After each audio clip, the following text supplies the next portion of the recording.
Many have seen the popular concept sketch by Ralph McQuarrie displaying a stormtrooper with a lightsaber for the original Star Wars film, but did you know in Legends continuity there was actually a story formed behind cloned stormtroopers that were trained in the dark side? This video will serve more as a story than an actual in-depth look at a specific sect in the Empire, because the best way to explain the Force-sensitive cloned stormtroopers is to provide you with their history and backstory. In the early days of the Empire, Palpatine was still very wary of Darth Vader and his skills as a Sith Lord after the horrid injuries he received on Mustafar at the hands of Obi-Wan Kenobi. Because of this, the Emperor was constantly testing Vader's skill to ensure he was a worthy apprentice. One of these many tests came in the form of the Emperor's hand and Dark Jedi Saw Cuis. Cuis was ordered by the Emperor to assassinate Vader and confront him. Before we go any further, it is very important to understand what an Emperor's Hand is. An Emperor's Hand was the name given to individuals with power in the Force that often secretly answered directly to the Emperor, in most cases, even bypassing Vader. These hands oftentimes went on various missions and are very similar to the canon Inquisitors. A good example of the most popular Emperor's Hand would be Mara Jade.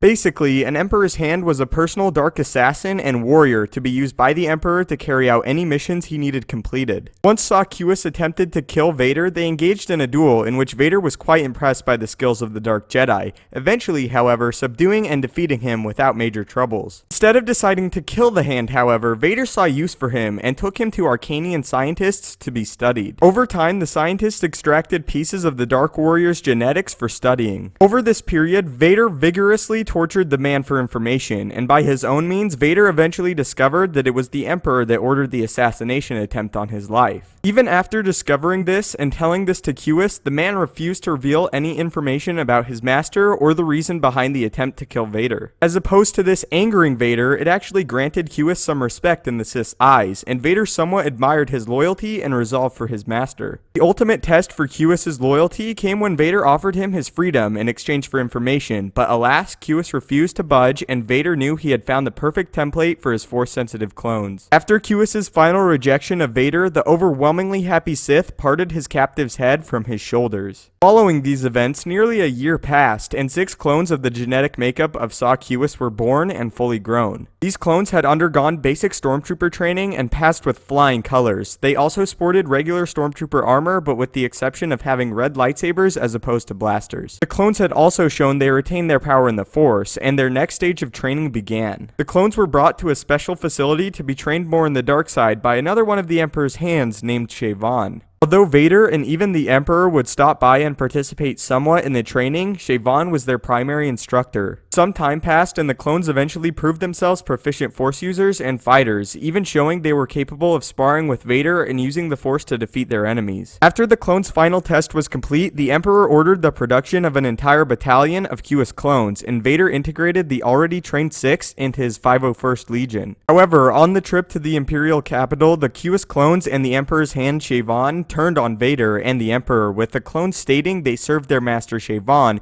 and not the 2 Sith Lords. Here, Shayvan also revealed he became enraged and jealous after discovering he was not the only hand of the Emperor. This information came as a huge shock to Vader and his men, although it appeared as if the Emperor had almost expected the betrayal. The clones and Shayvan then attempted to overthrow the ship they were on and kill Vader and Palpatine. The clones and Dark Jedi showed great skill and power, mowing through tons of stormtroopers, displaying the fruits of their training, but when Vader arrived, they were steadily halted in their tracks. With the help of the remaining stormtroopers, Vader killed the Cuis clones, breaking 2 of their necks with the Force, as the other 4 were burned alive by Imperial flame troopers. It was then Vader and the treacherous Shayvan remaining, who the Dark Lord of the Sith easily defeated and cut down where he stood. As a result of this betrayal and ultimate failure, Palpatine cancelled the request for the production of more clones and lost all interest in forming a Force-sensitive clone army, but Vader still retained hope it could one day be possible. The Emperor cited it as an extremely difficult task due to the inherent nature of the dark side, provoking those who wield it to desire more power and attempt to climb over others to get it. This made the production of clones and training them in the dark side extremely difficult, if not impossible. This fits well with the explanation for the rule of 2, that if there are more than 2 true Sith Lords at any one time, infighting will begin and tear the Sith apart from the inside as a result. Vader, however, was still not completely dissuaded by the possibility, hoping that one day he could use the idea to topple the Emperor and take his place as leader of the galaxy. We can even see Vader later attempted this with his apprentice, Galen Marek, although he still found many problems and difficulties manufacturing a completely loyal Force-sensitive clone. But also, interestingly enough, in the EU, we actually discover that Palpatine decided to clone himself in case he were ever to be killed or betrayed.